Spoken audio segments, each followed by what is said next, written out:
Mainstream mental health is flawed, and I'm pulling back the curtain. I'm Andrea Clark, a former family therapist who walked away from the system to expose the truth.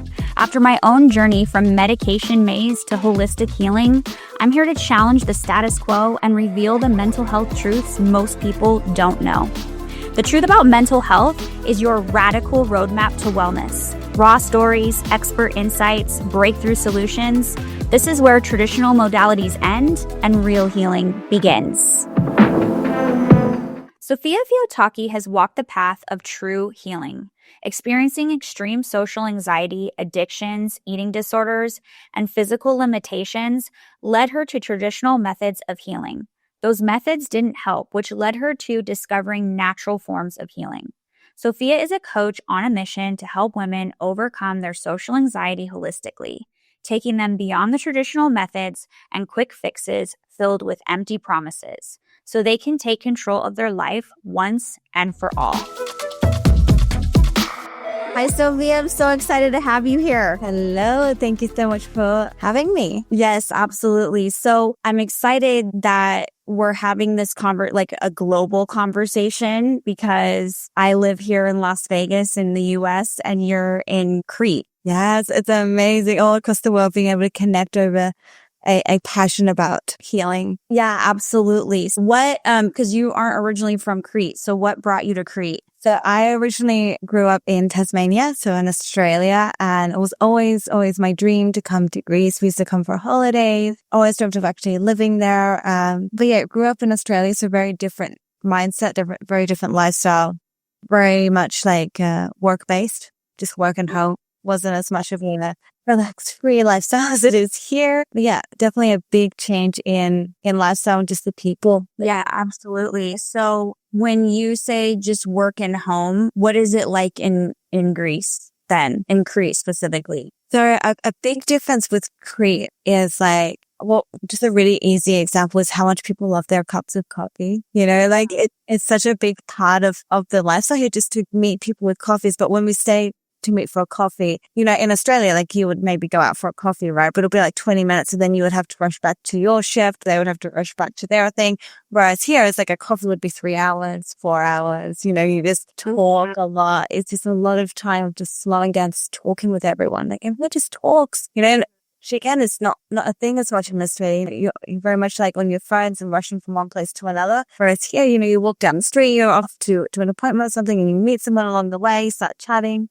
And a few hours just goes by and everything's so relaxed. So no one really cares. Mm-hmm. Which, you know, has the good parts and bad times because nothing starts on time, which is the opposite to Australia, which is very strict. Yeah. So it's just very relaxed. It's very relaxed. People aren't in a rush. Yeah. And just a lot more actual communicating face to face with people. Not as glued to devices wherever you go. Right? Even just waiting at a bus stop, you know, this is a really random example, but you know, I've waited for many buses in Australia. Not once have I actually had a conversation with someone at a bus stop, ever. Because you're just on your phone, they're on their phone. Whereas here, it's someone will always bring up a conversation. And so that's probably done wonders just for your mental health. Yeah, well, it was definitely a good practice going from social anxiety to have a conversation wherever you go. Well, yeah. And then also I think just the pressure, right? The pressure that people live under and depending on the culture that they're from. Yeah. You know what I mean? I know here in the US, a huge part of our mental health is the pressure that all of us are under, and the capitalism and the work, grind, hustle. You know what I mean? Yeah. And, you know, it's actually quite interesting as well, because coming back to Greece, you know, it's really interesting how they're able to do this. They're very good at working many, many hours in the day, but always prioritizing having some of that time where you're going to go out with friends and just relax. Most people here, if you're living alone, especially, you're going to be working, you know, to pay your rent and, you know, just the basics, right? Which only gives you a few hours of rest time a day, but even that rest time would probably be with other people. No matter how many hours they're working, they will find a way to infuse this lifestyle. So with that being said, and are people getting enough sleep? No. Sleep is definitely a big issue here. They do not sleep. Okay. And I struggle with it a lot. I'm going to spend time with my friends and I'm going to do you know, my hobbies or whatever. Yeah. That's interesting. Oh, Okay. it's crazy, especially like in the summertime. Yeah, I'm sure. I mean, like, I'm an early bird. Like, I want to be sleeping at like 10 o'clock. I think is a pretty good time for me to switch off. Whereas, like, especially if it's someone you haven't seen someone in a while and you message them to go for a coffee, well, that is probably going to be at 12 o'clock at night when they start going out and they come back at 5, 6 in the morning and they start work in the morning. That is crazy. Yeah. I can't imagine that. Like, I can't even imagine going for coffee at 12 in the morning. That's crazy. There's no cut. Like, there's no limit in the summer. Like, the day and the night you confuse because you have that coffee. So then you don't have to sleep, basically. And you just keep going in the morning. Oh my gosh, that's wild. So I'd love to talk about your story because it was really fascinating to me. And I thought, gosh, this is going to be a really powerful story for other people to hear because you essentially like healed yourself from social anxiety. And, I think that a lot of people don't understand that healing is possible. Number one, right? They think, well, if I'm experiencing mental health challenges long term, that means that's going to be my life. And I don't believe that that's true for the majority of people. And I also, you did this in a way that was different than what we're usually told, right? Go to talk therapy and be on medication, and that those are your options. And so I'd love for you to share your story, like about social anxiety and, what that looks like for you and your journey. Yeah, absolutely right with what you said. I think it's really important to share these sort of stories so that people know that healing isn't a one size fits all. Like if one traditional thing didn't work for you, it doesn't mean that you can't be healed. It doesn't mean that you're trapped for life because it can really feel like that way when you're in it, But, so for me, social anxiety has pretty much always been a part of my life as far back as I can remember. There was always that social anxiety, always that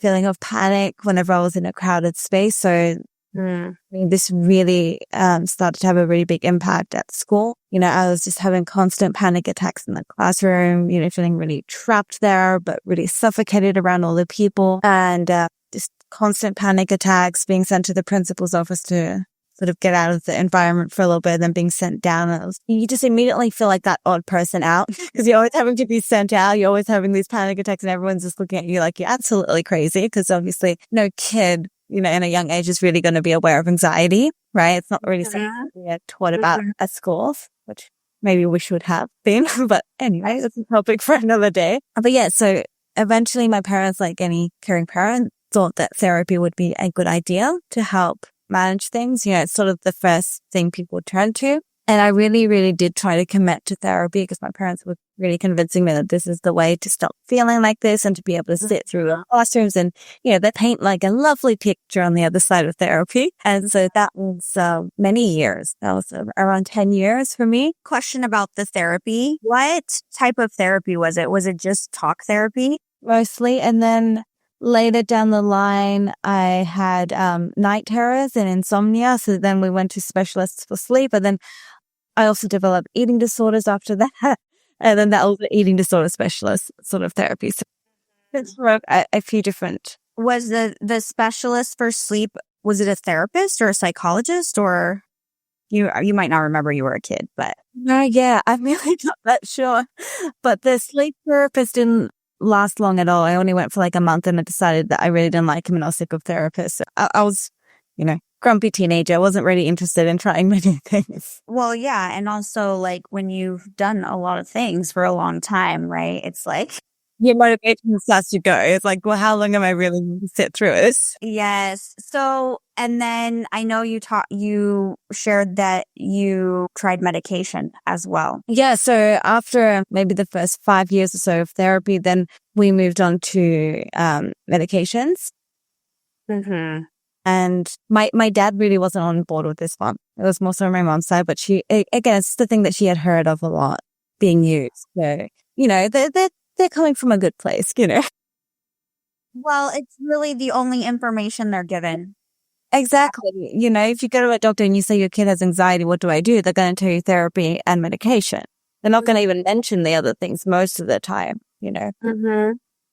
But yeah, with medication, it just made me feel like an emotionless robot. Like, yes, it numbs away some of that anxiety, but it also numbs away your joy, your excitement, your just emotions that make you feel alive. Well, that's what I say to people often is you have to understand that it's not like the medication can select one emotion or one pathway of like, oh, now it's social anxiety or it's anxiety. Let's just turn the volume down on that, but let's keep it turns the volume down on everything.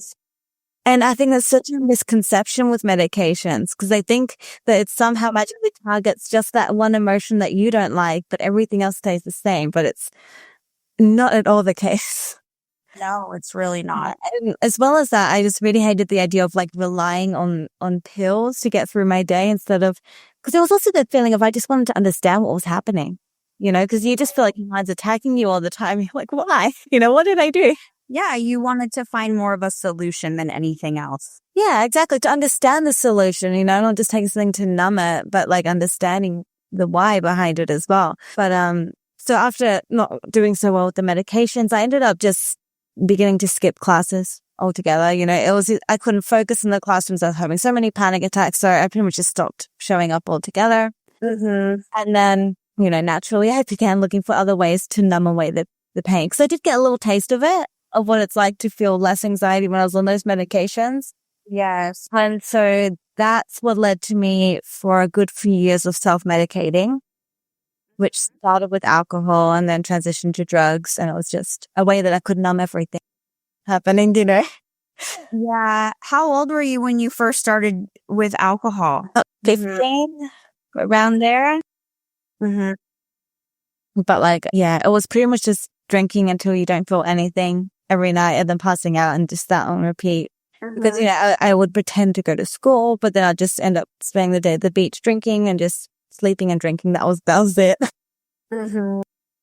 But then my stomach didn't like that so much. And it also affected my eating, Mm-hmm. and then just sort of started transitioning into drugs. I don't really remember why, but that was a reason, I'm sure. And that was, that was an experience. That was a dark hole that's very hard to climb out of. It really is. It is really hard. It's the same thing. So I understand. It's like and you feel like you're doing something good because you're making the anxiety go away, but you're also not having a life afterwards. So then that also led me down a path of eating disorders, which was also connected to the anxiety because anxiety can have a really big impact on your gut. And one of my main responses to my anxiety was nausea. So the fact that I was always feeling sick, I just sort of made it up in my head that if I just don't eat, then I won't have to feel sick and then it's all fine, So that was my mindset for quite some time. This is actually really powerful, especially for like if a parent is listening, because be very lonely when you're a kid and a teen experiencing mental health challenges and you're trying to figure out how to help yourself feel better. And you're a kid or a teen. So it's not like, unless you're given some real constructive skills, like you just do whatever you can. And it can lead to some really unhealthy coping mechanisms, right? I mean, even adults, but like as a kid, it can be very lonely and it can be very scary. And you just know you want to feel better. You don't really understand what's happening to you or why, and so it's a really hard place to be in if you don't have supportive parents or you don't have parents who are educating themselves and helping you get educated. Or you don't have parents who, they just don't know what to do. So they just kind of listen to whatever they're told and they don't know what other resources, right? And it just can be really lonely. And I think any parents listening, like listen to your kids, be willing to investigate and research and learn new things, learn new possibilities for healing just because your kiddo, you don't want them to go silent after a while. Like, I'm curious, after things stopped, like you tried the stuff, right? You tried the therapy, you tried medication. I'm curious if you stopped really like going to your parents for support. Well, so this is a little bit of an interesting question. My mom, she was brought up in a really small village here in Crete, right? So they were brought up to be really tough sort of people, right? And anytime I would complain about anything mental, she would always just be like, in my age, we were actually tough and you were all crybabies and you think the world's going to end because you're feeling this way. And like, I'll never forget. And this is also a really good point for any parents as well. Because there was this one time that like stuck with me for so many years. The very first time I went to therapy, my mum wanted to come because I was still, quite young at the time. She thought it was a better idea. And I'll never forget this moment because she just destroyed my self-esteem in one sentence. Goes up to the therapist and she's like, oh, I did the same thing with this one that I did with the first son. I don't know why this one didn't turn out right. And because you have been feeling that way for yourself all your life, thinking that you are broken and you're that odd one out. And then you hear them say it too. And it's like, oh, okay, so I'm not the only one that believes this. So I am just a lost cause, and it just destroyed me. Yes. That's actually really, thank you for sharing that, because parents don't understand sometimes how powerful their words are. And when I used to practice therapy, and I saw a lot of kids and teens, I never, ever let the parent bring their child the first session, because parents typically don't know what's like. They're overwhelmed too. They're frustrated. They're humans. They're usually not educated on what's happening. And a lot of stuff comes out of their mouth that's totally human, but could be very detrimental to their child. Yeah, it could be from a good place. Totally. Bring that damage, right? Yeah. But it still does the damage, right? Like and so I would have the conversation with the parent first, and then I would give them some guidelines for what the first session with their kid, like, we're not going to say this. We're not going to talk about this. We're not going to frame it like this. And here's how you're going to frame therapy. Like, because your kid's going to think that you're bringing them here because they're broken or there's something wrong with them, and they're not. Right. And so I really try to set the stage for the child to be really well supported. And that's just a really great, I'm so glad that you shared that. Good. It's really important. Like, and we hold on to things so much. So, when we hear something that may seem really insignificant to the parent, a random sentence that you said maybe because you were exhausted at the end of the day and the kid was being really annoying, but that one sentence could stick around for so many years and create that core belief that they live by, Absolutely. It's very easy to forget about this. Yes. Okay. So your mom was like, hey, you suck it up. You're mentally tough, type of thing. And so she wasn't very much, she's just not a very talkative person. She's not someone that I would ever go up to just for a conversation. It's not really her thing. So I didn't talk to her about things. My dad used to work all of the days and be home only late at night. So I didn't really see him all that much in childhood. So yeah, no, there wasn't really much of a person to talk to. That's why I was looking for things to numb, to find comfort from, and that's what led to the alcohol, to the drugs. And then also, in the teenage years, I had back surgery, and this is when things started to turn around for me. I had, scoliosis, like that curvature of the spine. I had been wearing back braces for a few years, but the curve was continuing to get bigger even with the back brace. So we ended up needing the surgery. And after surgery, they recommended me to go to physio. Didn't like physio. I was a little bit picky. But then someone recommended yoga. And this is when things really started to turn around. Because I went to yoga purely to help with the back pain. Because, how old were you? 13 or 14 when I had the surgery. Wow.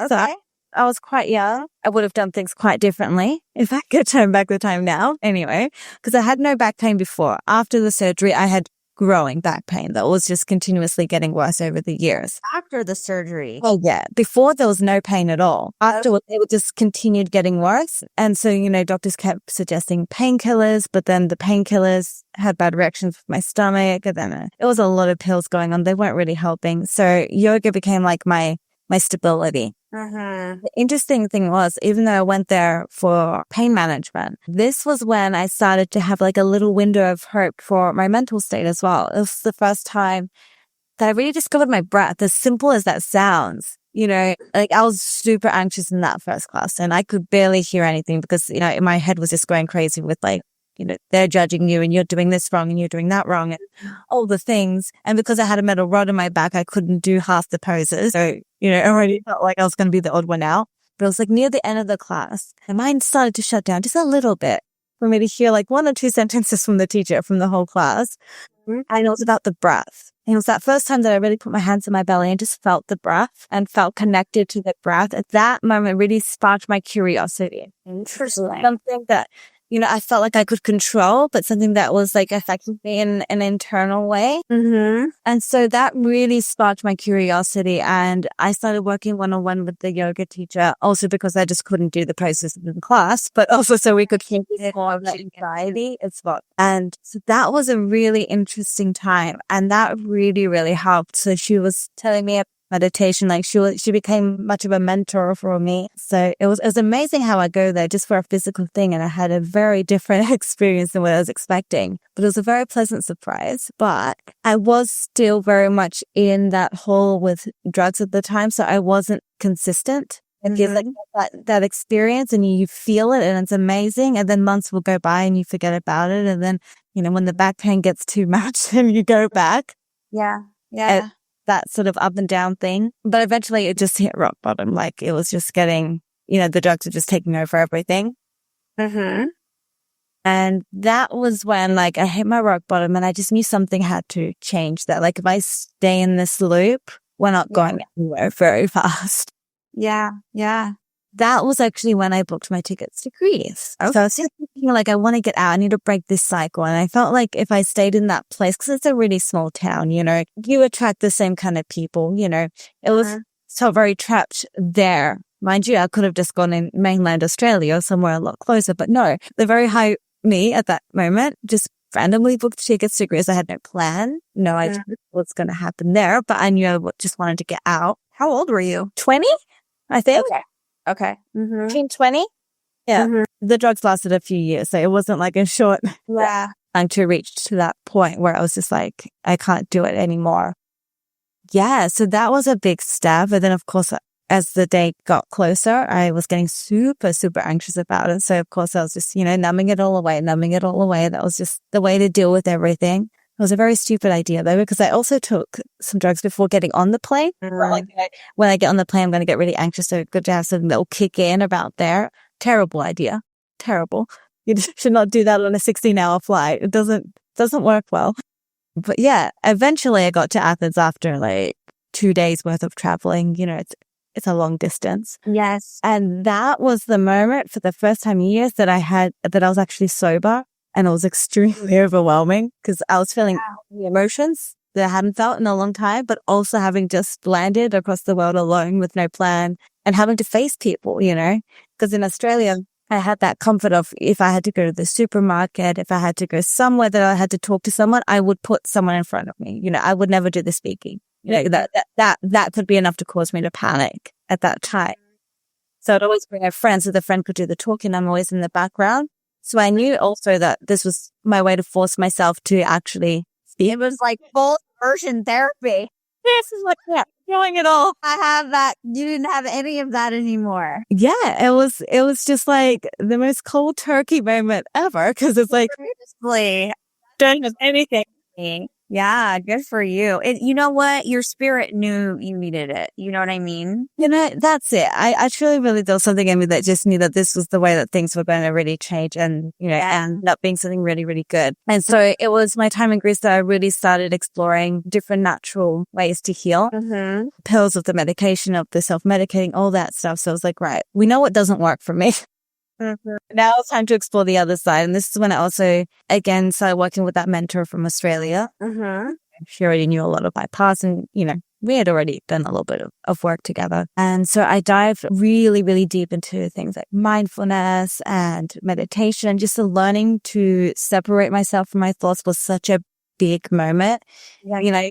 When they're always there, when the anxious thoughts are always there and overpowering you, you end up just sort of, I can't think of the word now. You sort of label yourself by these thoughts, you identify, that's the word I'm looking for. You identify yourself by your anxiety, right? So this was really powerful to learn to separate. And my big thing was journaling. Mm-hmm. So this was one of the main reasons I think therapy really wasn't a good fit for me, was because I could never actually openly talk to them. I was like, way too anxious. I didn't know you. It didn't matter how many months we spent together. I'm not opening up to you. I didn't open up to anyone. I mean, if I wasn't going to talk to my own mother, I'm not going to talk to a therapist. Right. But journaling has really proven to be my way of expressing. And I still do it now. If I'm feeling overwhelmed about something, if I feel especially emotionally overwhelmed, I just write. Mm-hmm. And this gave me a lot of insight in myself. because reading it back, I realized a lot of things that I think that I'm not aware that I'm thinking. Does that make sense? Yes, because you're on autopilot in a lot of ways. Yeah, exactly. So it was a big moment of self-discovery. You know, it was really, really interesting. Child healing work as well. Mm-hmm. And really understanding where a lot of the things I've been carrying really comes from. Yeah. Being able to, again, separate myself from this, you know, recognizing that this is a belief that maybe came from this person. Yes. But at some point, it's my responsibility that I'm continuing to believe it. I'm continuing to act upon it, you know, because I think it's really easy to fall into that little trap of just blaming that person. Yeah. Or for your thoughts now, for your way of living now. But, you know, there's a big difference just recognizing where that's coming from and then separating yourself. I find it really... Yeah. I think there's so that's something I used to speak to my clients about. And then this phrase actually radically transformed my own healing journey. And I learned it as a therapist when I was getting certified in dialectical behavior therapy. And it was, you know, the things that happened to you were not your fault, but you are 100% responsible for healing them. Right? That's the truth about life. And I think, you know, sometimes we fall into a trap of blame versus putting responsibility for the initial wound where it should go, right? Like, so it's okay to say, like, my parent gave me that wound, or, you know what I mean? Or like a teacher, whatever. However, it's still my responsibility to heal the wound. Like, nobody's going to heal it but me. Exactly. Yeah. And I think that that's a huge challenge for people, right? Like, it's a huge challenge to take that responsibility. And I think that in itself can leave people feeling stuck and unwell for a very long time. Definitely. And I see this a lot in clients with my coaching as well, that, you know, when we get to that point where you're looking back at the past, which, you know, there's almost always some resistance there because we all know that there is something that we've been hiding or avoiding. Yeah. You know, when you get to that point, it's so easy to get stuck in a cycle of, again, avoiding taking responsibility. Mm-hmm. You know, whether that be through the person or anything else, you know, we will always look for ways to avoid taking the responsibility on ourselves, right? But I think this is also the moment where you really take control back as well. Yes. Only when you do that and you realize that I am in control of the way that I'm allowing that belief to affect me. I'm in control of the way that I'm reacting to this thought, you know, just making that separation and like processing that in your mind. And once you start thinking this way, it can give you so much power back. Yes. You feel so much more empowered, and it's not, you know, your brain is against you. It's learning to live in harmony with those thoughts and learning that they're not here to attack you. They're just different options being served to you. Then you get to choose. You know, it's not they are controlling you. It's completely the other way around. But if we don't learn to harness that, then we're never going to know. We're always going to feel like a prisoner in our own mind. And I think this is the thing that really needs to be more understood. That it's not about finding something to rely on to make yourself feel good, but understanding how you can make yourself feel good. Because I think it's a powerful thing to know how to control yourself instead of relying on other things. Yes. Yes. Okay. So going back to your journey with the inner child healing, how did you find that as a young, because this is one of the things that I think sometimes people are like, and I know social media is different now and there's even more resources and education, but how did you get introduced to inner child? Did your yoga instructor introduce you? Like, did somebody suggest it? The actual concept of inner child healing and as a topic to explore was something that the yoga teacher back in Australia had mentioned. She didn't know a whole lot about it, but, you know, she just sent me, you know, a couple of meditations and things to try. And then it just really sparked my curiosity. And, you know, I was just fully committed to exploring all paths at that point. You know, this was the time that I was dedicating myself to anything natural healing. So I honestly just read a lot of books and just tried things myself. And, you know, some things I tried didn't work. Other things were really impactful. But then this is also about just finding what works best for you. Because I find this with clients as well, that like, you know, the same approach to inner child healing will work really well for one person. The other person won't feel at all connected and they just feel like they're wasting their time. You know, so I think it's also just finding what's going to work best for you. have that idea again that healing is a one size fits all. You know, you just send your kid to therapy and then it's done. And then they're back to normal and they're back in society. But healing is so unique because it's all based on your unique experiences that have led you to this point. So we can't expect it to be one thing. Yes, absolutely. And I think the other thing that is really profound about your story is that you were willing to try different things and you were willing to give it time, and you treated it like a journey, and you keep saying curious. And I just want to point that out because I also, for either if you're on your own healing journey as an adult or listening in, or you're a parent, stuff takes time. What? It takes time, and you have to experiment. You have to be willing to give that experiment a little bit of time. And if it doesn't work, be hopeful that you will figure it out. Like everything is, in my opinion, everything is figure outable. Yeah. But I've been healing since I was 18 and I'm 42. It takes time, right? And there's been periods of time where I'm like, oh, this doesn't feel like it's working. And then I go through periods where I make catastrophic leaps. Yeah. Because of actually all the little seeds and things that I was doing leading up to it. Absolutely. You have to be willing to take the journey. You know what I'm saying? Absolutely. And I think this is such an important reminder, especially because we're living in this world that's so just instant fixes for everything. There is a pill for everything. We can just ignore everything. So we're very, very good at masking our problems. You know, you slap a big band-aid on it, pretend it's not there and continue on your day. And so when someone hears that it's going to take time, it can be really off-putting as well. Yes. But I really think it's the kind of healing that takes the most time is the one that's going to give you lifelong healing, right? It's not something that you have to do every time you feel anxious. You know, it's a way of life even, rather than something that you have to feel like you're constantly showing up to. And that what you're saying, the healing is a way of life. Because I think we forget how much just our daily habits impact our mental health as well.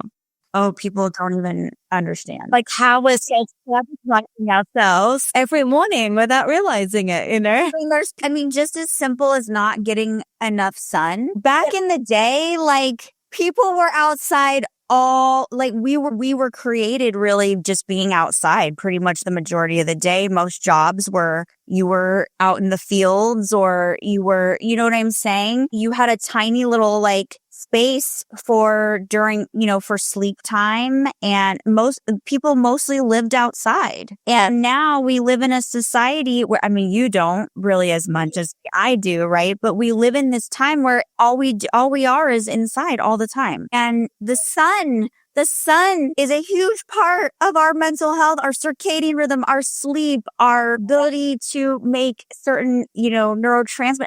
And people, just that basic thing, people don't understand that they're getting starved of that. Mm-hmm. And it feels like a task. Like even sometimes I'm like, oh my gosh, I didn't even go outside. You know what I mean? Like I didn't go outside for at least 20 minutes today and get some basic sun exposure. That's sad that is the reality. It is. And I think it's such an important thing because I truly believe a lot of our mental health is coming from this massive disconnection that we're experiencing from nature. The thing that's really not beginning to be recognized in our society from studies that are showing that being around soil and soaking your hands in soil can have the same impact as antidepressant pills. In other countries, GPs are now prescribing people time in nature for anxiety, for stress, for depression. It's really beginning to be recognized. And I think it's just such an important thing. And it's something I use a lot in my coaching as well, just time in nature and just understanding how that's going to impact you. And, just slight different ways, instead of rushing to work, just giving yourself an extra 5 minutes, do it mindfully and just notice the sounds around you. Yes. To notice what you can smell, what you can feel, just tuning in because we're so used to being on autopilot. And I think this is where we gain a lot of our habits that are feeding things like social anxiety without us realizing it. And that's why we feel so trapped because we don't know how we got there. No, it's been this evolution, and a lot of my own healing journey in the last, I would say, year and a half has been less about, I do the deep healing, but it's been more about shifting my lifestyle. Just how my day looks has made a tremendous impact on my mental health. Absolutely. Getting outside, getting just even 30 minutes of, it doesn't even have to be intense movement, just like a walk. 30 minutes to an hour. But if I only have 30 minutes, like making sure I actually move my body, making sure I'm nourishing myself.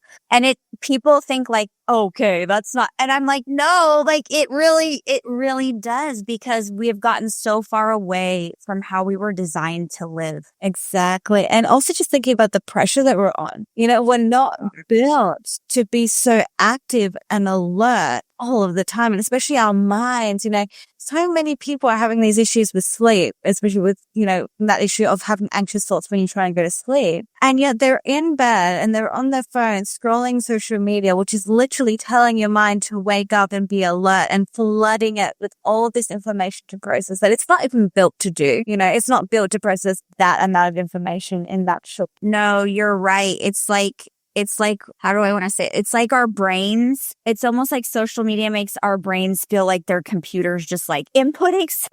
Sometimes I'll catch myself scrolling and I'll be like, this is too much information. Like and I'm like a high performer. I'm a big, but I'm like, this is just flooding me with so many options and so much. This is not healthy. And I will put my phone away. I'm like, no, like I can recognize it. You know what I mean? Yeah.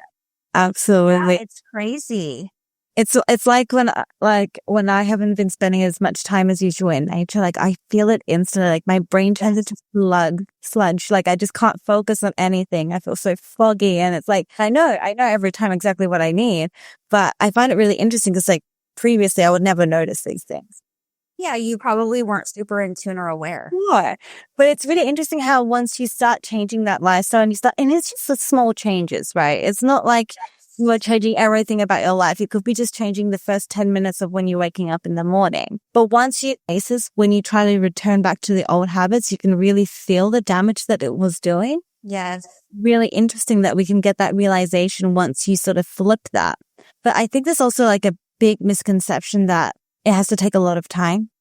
Because I'm a big believer that like it's the consistent actions that is what's going to give you the lasting results. Like when we're looking for like a yoga practice, because I also did, when I did my yoga teacher training, I also did yoga therapy for anxiety. And, even just like dedicating the first 5 minutes of when you're waking up to mindfulness and to slowing down. And like, that's how I started. Like it was literally just 5 minutes a day. It's really this image that it has to be a perfect 1 hour practice and to be every day and to be perfect. And that pressure just leads to that overwhelm and we end up giving up and then we never experience any of it. Yeah, you're totally right. All these lifestyle changes that I've been making over the last year and a half, like it started off very small. It was not, I didn't overhaul that. You can't, like, I mean, some people can, but most people can't just overhaul everything overnight. It's like you make these tiny little shifts. And one of the big things that I did initially was fix my circadian rhythm. And that's all I focused on because I had a actually pretty healthy lifestyle in general, besides the fact that I was a workaholic and like in hustle mode all the time. But that affected my circadian rhythm because then I wouldn't prioritize like sun exposure and not getting on my phone as soon as I woke up and like these types of things that affect your circadian rhythm. And so that's what I focused on. I maintained everything else and I focused on healing my circadian rhythm just little by little. And that made a ripple effect in my life. Amazing. And then I had capacity to do other little things, right? And that's what I'm hearing that you did is that it's not like you did overhaul by moving to Greece. Bond Charge brings you cutting-edge wellness tools like red light therapy, EMF shields, cold therapy, and light therapy glasses, all designed to support your body's natural healing process. Red light therapy is clinically shown to boost mitochondrial function and reduce inflammation. EMF shields help to protect against the effects of everyday radiation exposure from our devices. Blue light blocking glasses are shown to improve sleep and reduce eye strain. I am obsessed with so many of their products. My home is stacked with EMF protectors. I use their red light tools weekly and I love their light sensitivity glasses. I'm seeing a huge reduction in my migraines. Bond Charge is HSA and FSA eligible, so investing in your health has never been easier. Visit bondcharge.com and use code MHM for 15% off. You can also check the show notes for links and codes. I do want to say this, like, some people need to actually change their environment in a radical way, or else they're going to be stuck forever. Like, that's just the truth. Like, it really is. I think so too. So those you do just need that change of environment, and that can be different for everyone. Like that could be just moving cities, that could be moving countries, that could be but changing what you're seeing in your day-to-day life to sort of snap you out of it. But my thing was also really largely just I knew that if I moved that far away, I wasn't going to be able to instantly find drugs, to just get back to the like a friend to do things for. Yeah, you needed to remove your choices that weren't serving you anymore. That's it. You just don't have the choice anymore. Have to face everything on your own. Like, although it was extremely difficult, especially at first, and very just overwhelming, experiencing your emotions for the first time in so many years, but all of the emotions, but like, I wouldn't change a thing about it, because that's what really started my healing journey and dedicating to it, Yes. And the other thing that you did was, I mean, some people will change their environment, but then they won't change their habits or their practices. And I think that's the second piece is that you did it knowing like, I'm going all in on myself. Like I'm going to change how I cope, because eventually you probably could have found drugs, right? Or you could have made some friends who you hung around with who maybe weren't the best for you. And you could have fallen back into the same personal loops and patterns that you lived before. But you had this commitment to yourself that you were going to be different, and you don't know how, but you were going to figure it out little by little. Exactly. It's having that intention behind the action, because it's really easy to, as you said, like change locations, move somewhere else, but then just continue the same thing and just create the same lifestyle, because we need to have the reason why we're taking that action. If we're just randomly taking actions without knowing why. And I think this was another big thing about, again, the traditional methods for me. It was just following the doctor's orders every time. And there wasn't really much explaining of why I felt this way and why I felt powerless in my own mind, why I felt broken. It was just take this thing to fix this other thing. Yeah. But normally that pill also comes with a bunch of side effects on its own, right? Something else that we never talk about, right? Because it's just accepted. It's just something that we have to just push by. Otherwise, and I think this is a really big thing that we are fed through social media as well. Just learning to hide a lot of the discomforts that we live in. Yes. That's actually that's one of my big reasons why I do this, is because of my own experience, really bad side effects from being put on meds as a teen, really bad. I've heard it so many times as well from clients. A lot of the time, this is what has led people to explore natural healing, because they've had a really awful experience with medication. And it's really not talked about enough. It's not, doctors, it's like and there could be, but that's very rare. And it's kind of like, okay, but I don't actually think it's very rare, because there's so many people all over sharing their stories.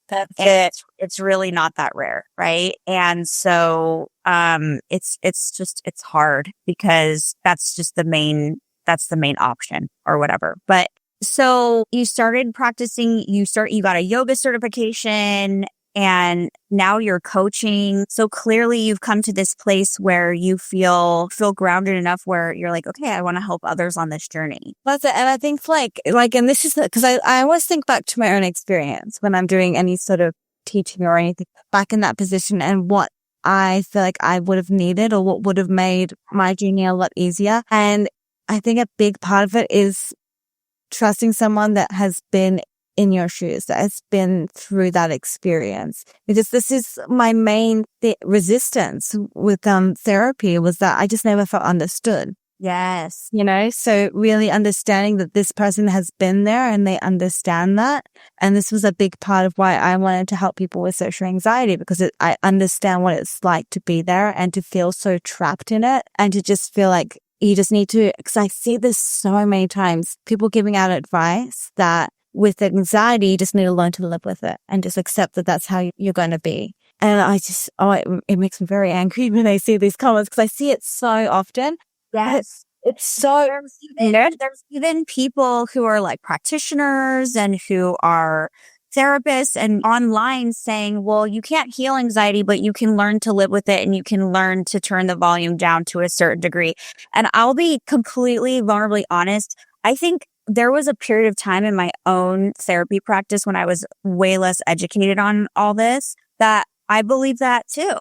Like, I didn't think you could actually heal these things. I thought, okay, you can learn a lot of amazing coping skills and you could probably reduce the symptoms, or you can, down to almost minimal, but you'll always have that be like a part of your life. Whereas now I don't believe that from my own experience, from my own healing experience, and also seeing so much evidence in different practices. And so it's hard. Like when people are being told like, oh, you just have to learn how to like live with it, manage it, or whatever. And it's like, it's hard. It makes you feel hopeless. That's it. And that's why I think it's just so important to just keep spreading the word about this, because it's just, there are so many things that you can do to heal, and the resources are just not out there, because there's so many missed messages happening, and it gets really confusing, And that was the other thing. Like, I never found someone, and maybe it's because I was in Tasmania and it was a small place, but I never found someone that specializes just in anxiety either.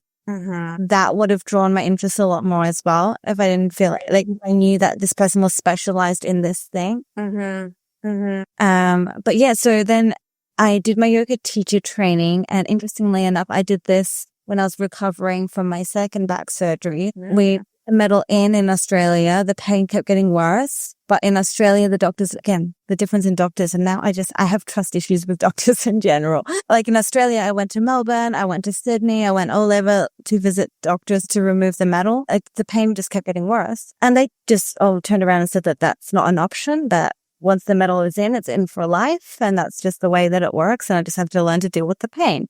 They offered me to give me disability payments, and so I could stop working and just be at home in pain all day. That was their one solution.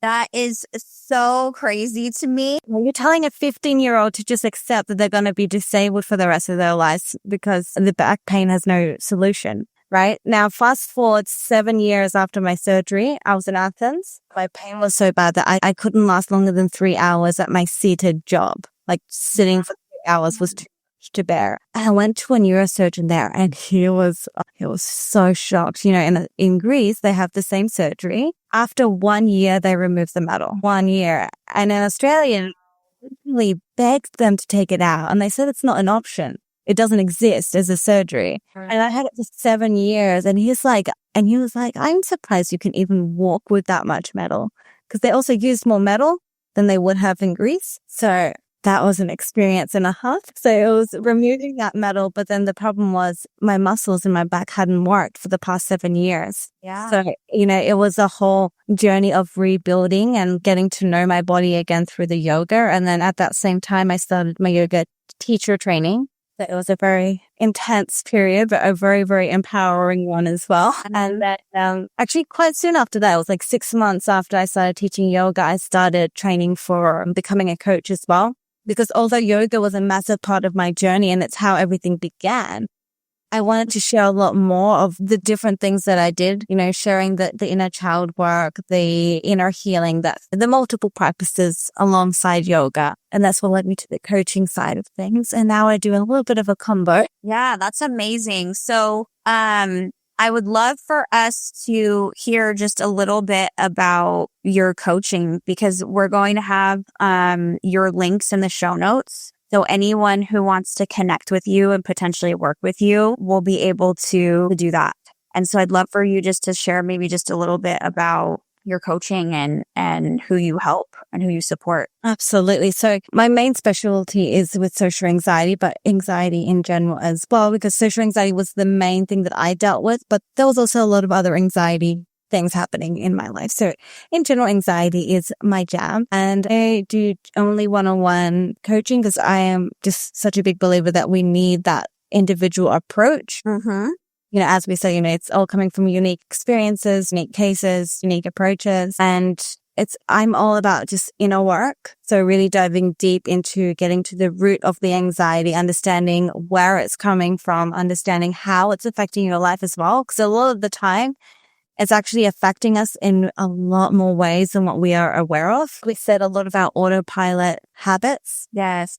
Building a lot of clarity around how it's affecting your life, a lot of self-discovery along the way as well, diving deep into inner child healing and really just changing that script, changing the story that you're living by, writing that script and learning to really step into it and change your beliefs and change your thoughts and taking back that control. And we do this through many different methods, and the methods can be quite different according to each person. Yeah. A lot of the time, though, I find it really helpful beginning with the yoga side because it can be a lot easier. So when you're someone that experiences a lot of anxiety, if someone just tells you to sit there and breathe deeply, it can be really challenging because your mind's going to go in a million directions at once. Whereas when we are matching the breathing practices with the movement, you are giving yourself something to actually focus on doing as you're breathing. So it's not telling you to just shut off your mind because it can be quite literally impossible at the time. It can make you feel more defeated, you know, makes you feel stuck. So I think it's really important to sort of mix these two together, but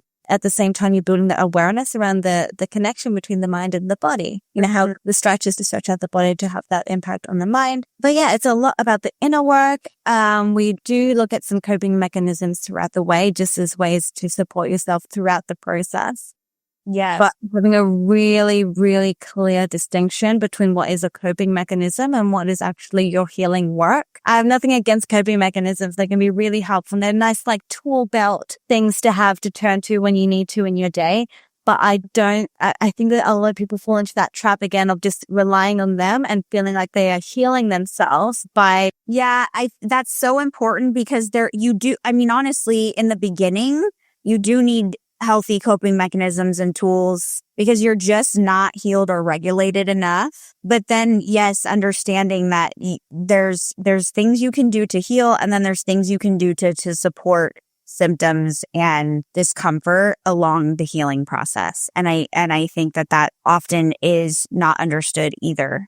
Yeah. And I love that you really educate your clients with that and really helping them understand the difference. Yeah. And like that's my main priority is to get people to understand. 'Cause again, this is the thing that I felt like I wanted more than anything is to understand what's happening in your mind, to understand what this is, like what actually is anxiety? What is your relationship with this anxiety? And just giving you the knowledge to actually take back control, because I really don't think that we need to be relying on other things to make ourselves feel better, but also understanding ways that we can support our healing journeys. I'm really passionate about herbalism as well and learning how we can implement herbs and natural healing into our lifestyle as well. And it's not that you're using like a herb you're not relying on a single herb to solve your anxiety, but you can learn how to implement these herbs into your life to support that journey, you know, to learn systems that you can turn to. And I truly believe a lot of the time it's just the simplest forms of healing that can be the most powerful. Yes. That we just often look over. And this is something that I bring up a lot as well, you know, just trusting simple processes. Yeah, and also it's really not, simple and natural or alternative, it is not seen as valid even still, right? In the mainstream.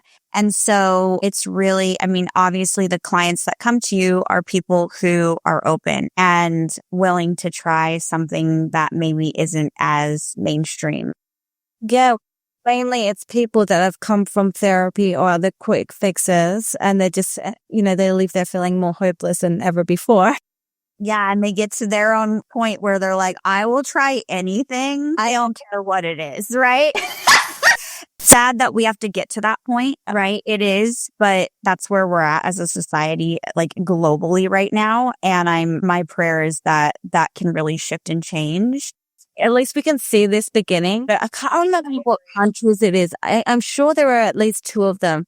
I have a feeling Scotland was one of them, but I'm not 100% sure that they're actually starting to prescribe that time in nature and recognizing that deep connection with nature. And it gives us that little glimpse of hope. You know? There's a movement happening for it's small but mighty, and I think that it will continue to grow. And it's people like you who are a huge part of that, and I think it's incredible. Yeah, it's just spreading the word, getting that awareness out there. I think it's sort of like our duty, you know, as people that have become aware of this and have been through our own experiences. I think it's really important to just share this. I agree. And I'm really thankful that you took the time to be here with me today, even with the significant time difference. So I really appreciate you guys. And I'm really excited for people to connect with you. So look for Sofia's links in the show notes. If you resonated with her, go give her a follow, go check out her website, the opportunities to work with her. And I know that you've worked with people globally, so that's not an issue for you.